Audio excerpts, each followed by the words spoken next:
Olá novamente. Então vamos continuar aí agora falando sobre mercantilismo e escravização. A questão da mão de obra escrava também era uma forma de se manter a balança comercial favorável, no caso aí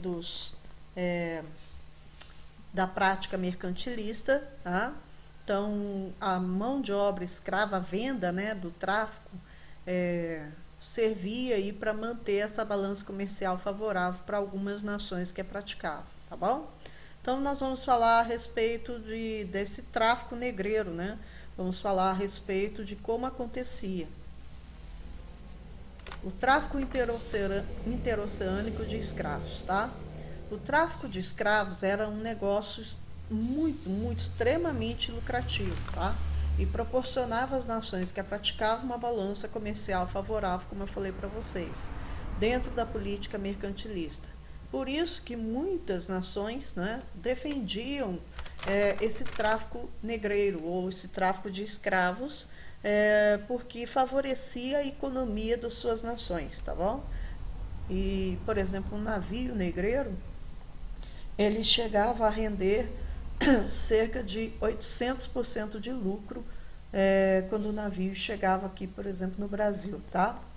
A escravização era uma fonte de riqueza para quem traficava, e daí eles não quererem abrir mão dessa prática horrenda, né? E também para quem utilizava a força de trabalho dos escravos. Então era uma fonte de lucro, de riqueza, tanto para o traficante de escravos, quanto para a pessoa que comprava o escravo, o senhor de escravo. Porque com o trabalho do escravo ele lucrava, né? Porque através desse trabalho a produção aumentava, ele vendia mais, então ele obtinha maior riqueza. Aí nós temos os escravos sendo traficados no interior da África. A escravidão ela já acontecia na África desde o período da antiguidade, e os portugueses eles vão só se aproveitar da situação. Eles, quando chegaram no litoral africano, né, que eles foram navegando pelo litoral e tiveram contato com os africanos ali, eles perceberam que os africanos já tinham essa prática, que eles já tinha tribos inimigas que atacavam outras, e os prisioneiros de guerra eram levados para serem escravos nessas tribos. E aí os portugueses só utilizaram o que já estava em andamento, se aproveitaram dessa situação e começaram a oferecer vários produtos, várias mercadorias, para que esses negros entrassem na África e capturassem um número ainda maior de escravos. Então os portugueses, holandeses, ingleses, franceses se aproveitaram, e espanhóis se aproveitaram da situação, mas também insuflaram para que essa escravidão aumentasse e muito o número de escravos que eram negociados ali no litoral africano. O número aumentou intensamente. No século XV, ao chegar na costa africana, isso que eu já acabei de falar para vocês, os portugueses se aproveitaram de uma prática dos africanos, que era a escravização. Os portugueses pensaram, bom, a gente pode tirar proveito disso tudo, porque eles estavam iniciando a produção do açúcar nas Ilhas Canárias, na Ilha Madeira, então por que não utilizar a mão de obra escrava? E aí eles passaram a ir lá.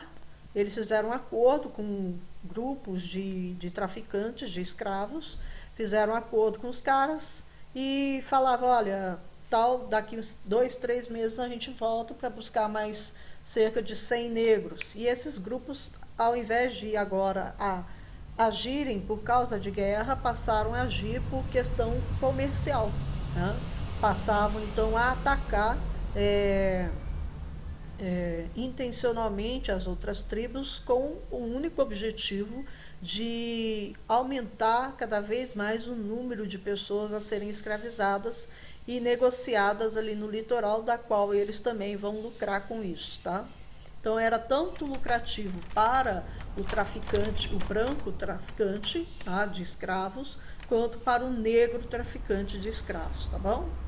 Muitas vezes o traficante de escravos utilizava fumo e aguardente como moeda de troca na negociação, para obter os escravos. Eles tinham outros tipos de moedas também, outras mercadorias que funcionavam como moeda de troca. Mas uma das principais eram essas duas aí, o fumo e a aguardente, que eles traziam da América. Tá? O fumo passou a ser assim, tipo, extremamente valorizado na África, tá?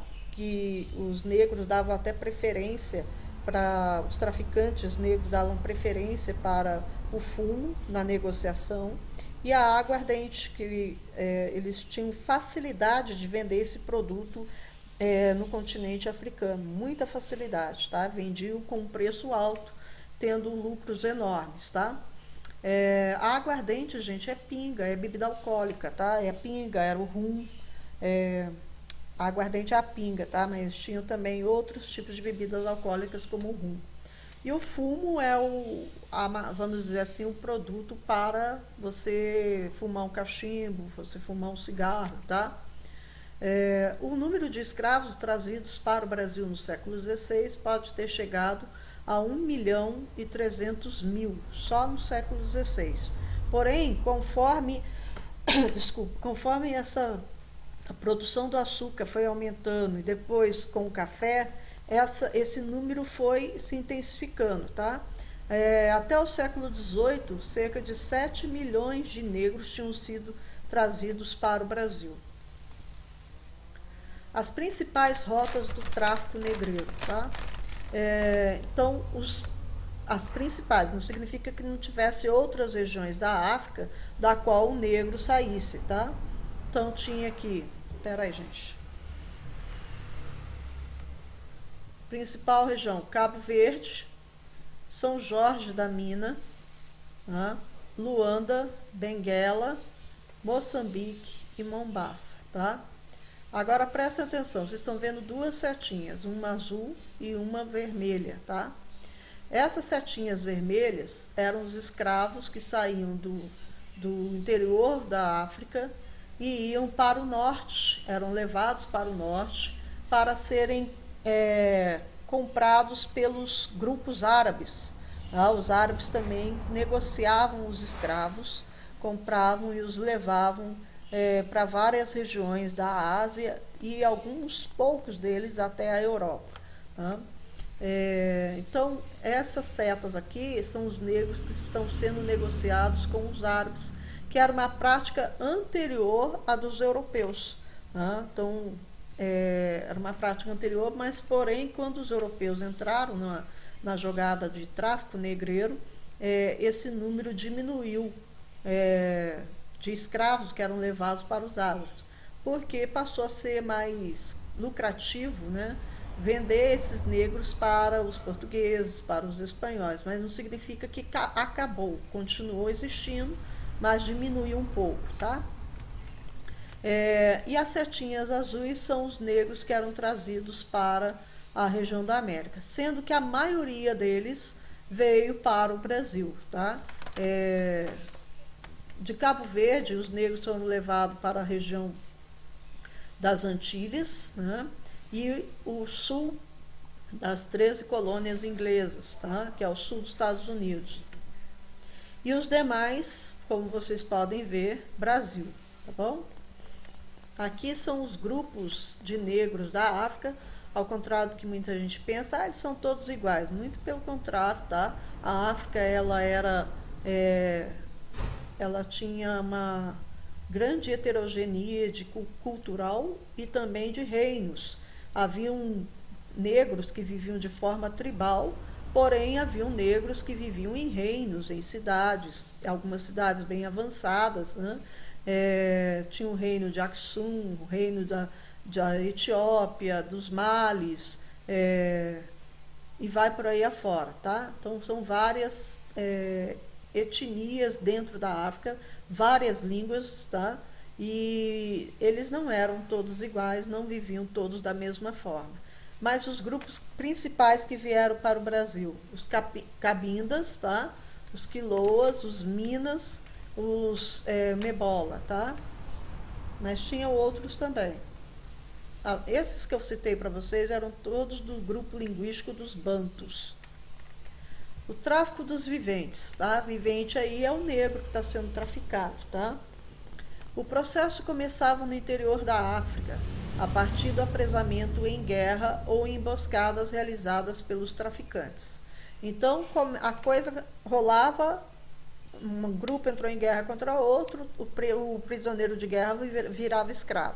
Aí, quando os portugueses, os espanhóis chegaram, né, começa principalmente os portugueses, que chegaram primeiro, né, eles começaram olha, a gente tem essa mercadoria aqui para vocês, a gente tem fumo, tem aguardente, traz mais negros aí. Aí o objetivo de uma tribo atacar outra era só para fazer escravos mesmo, tá bom?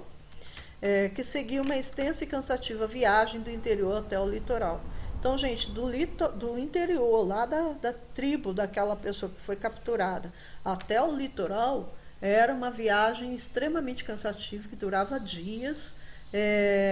Muitos deles vinham feridos pelo caminho, algumas mulheres grávidas em estado avançado, e alguns deles não sobreviviam, tá? Nessa travessia do interior para o litoral.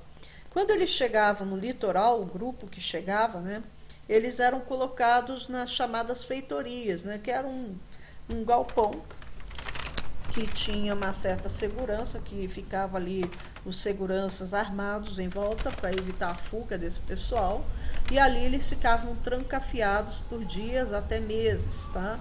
Numa situação de insalubridade, ou seja, o local era muito quente, muito sujo, tá? E isso podia gerar doenças e chegar a matar alguns dos negros, tá? Muitos escravos não resistiram e morreram no caminho, que é essa travessia, e depois também lá, já na questão da feitoria. Com o tráfico, as elites africanas tinham acesso a armas e bens de consumo que caíram no gosto local, como tabaco e aguardente, isso eu já tinha falado para vocês.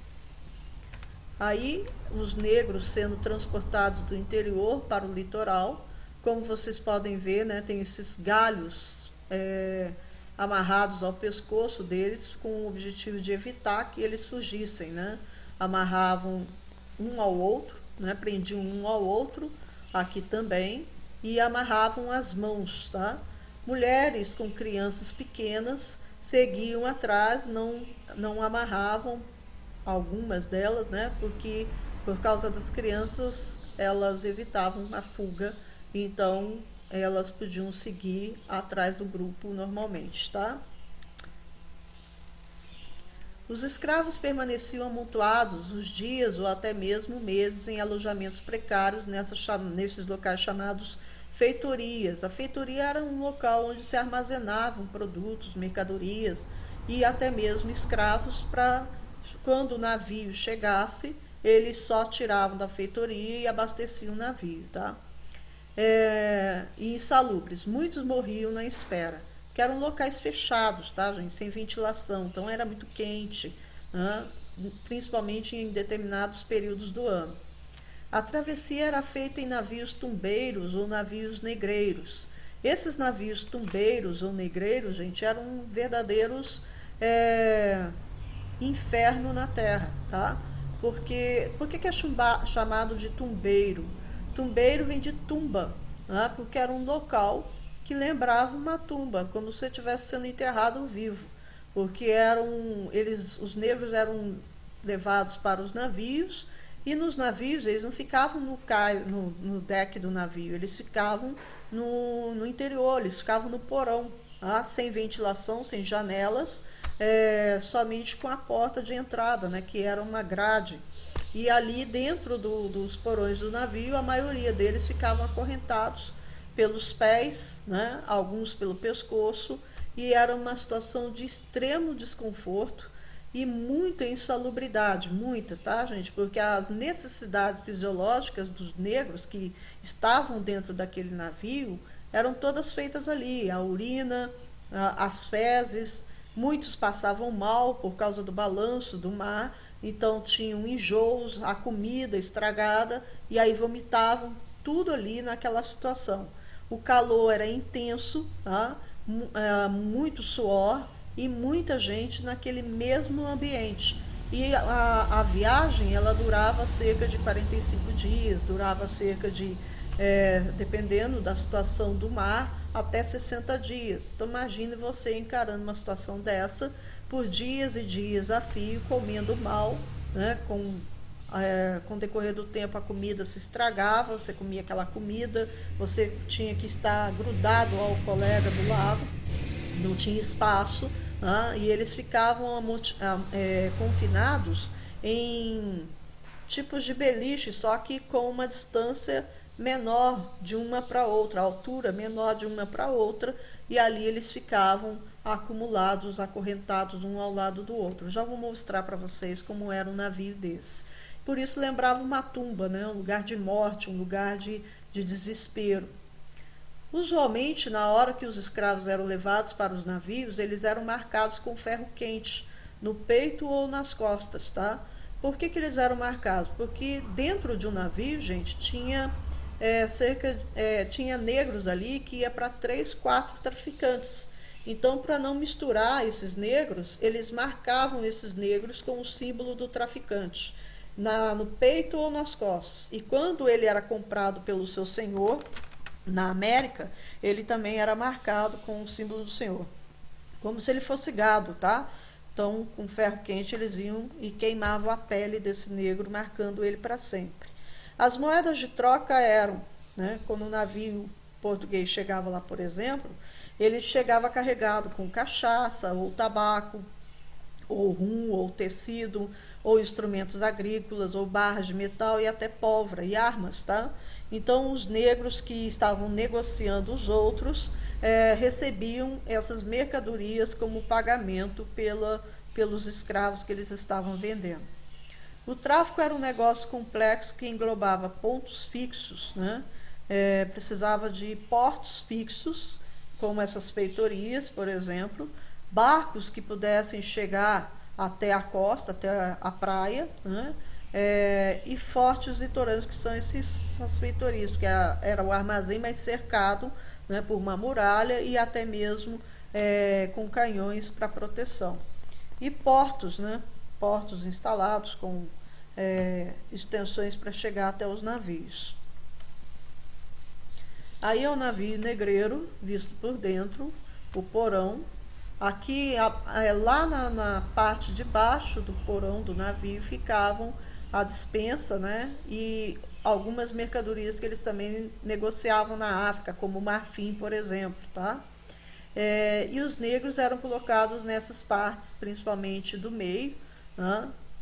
Homens e mulheres e crianças, tá? Todos transportados aqui, parece que até está folgado para eles, mas não era, gente, era bem empinhocado, era bem difícil, tá bom? Aqui uma demonstração melhor. Essas são as prateleiras que eu falei para vocês que eles eram colocados. Eles passavam essas correntes aqui, os negros estavam presos por ela, tá? Pelos pés, aqui eles tinham argolas nos pés, então eles prendiam. E eles ficavam nessa posição, uma posição que dava para eles mais ou menos, dependendo da altura do negro, até sentava, mas se fosse um negro muito alto, ele tinha que ficar basicamente deitado, tá? Ou de lado ou de costa. Ele não conseguia se levantar. Né? Em alguns momentos eles eram colocados de pé por causa de necessidades como, né, evitar problemas de saúde. Muitos negros morriam nesses navios negreiros, gente. A mortalidade era elevadíssima. As mulheres, muitas das vezes, eram estupradas dentro desses navios pelos próprios traficantes, né? E muitas delas chegavam a dar à luz dentro do navio. E os homens, os negros, tinham que assistir tudo calado, e a punição já começava no navio, tá? Vários deles que não aceitavam se se submeter, acabavam sendo chicoteados e alguns até mortos e jogados ao mar. Apesar de toda a mortalidade ser elevada, mesmo assim o lucro de um navio negreiro era imenso, tá? Essa é uma foto que mostra um navio negreiro depois, lá no século XIX, tá? Quando a Inglaterra começa a pressionar pelo fim do tráfico negreiro, com a lei Bill Aberdeen, eles aportavam navio de traficantes de escravos, prendiam a tripulação e libertavam os negros. E aí é um desses casos, tá? Desses navios que aí os negros foram tirados do porão e aí eles colocaram todos eles juntos para tirar uma foto. A resistência, a escravidão, gente, no Brasil, ela não foi, em toda a América, ela não foi só do negro, ela foi também do indígena, tá? Então, no Brasil também teve a questão da resistência indígena, não é que o negro aceitava pacificamente e nem o indígena aceitava pacificamente essa escravização, tá? Havia sim a resistência, muita resistência. No caso do Brasil, teve as chamadas santidades, que era um tipo de resistência indígena, que era quando os indígenas, sob a liderança de um líder religioso chamado Caraíba, tá? Ele conseguia convencer os demais indígenas que estavam sendo escravizados a fugir, tá? Buscando uma terra melhor, buscando uma terra longe da presença do homem branco. E nessa fuga, muitas das vezes, eles utilizavam-se de violência e aí conseguiam fugir através da luta armada. E aí os portugueses passaram a chamar esse tipo de fuga que tinha um líder religioso guiando, eles chamavam de santidades, tá? Mas havia outros tipos de fugas, fugas individuais, fugas coletivas, sem a liderança do líder religioso, tá bom? E também havia reação como tribos indígenas, né, que estavam sendo atingidas pela presença do homem branco, que reagiam e atacavam vilarejos de homens brancos, né, vilarejos que eram construídos aqui no Brasil. E aí Portugal garantiu aos colonos portugueses o direito de reação, de ir lá e até mesmo matar, dizimar tribos, se necessário fosse, num episódio que eles chamavam de guerra justa.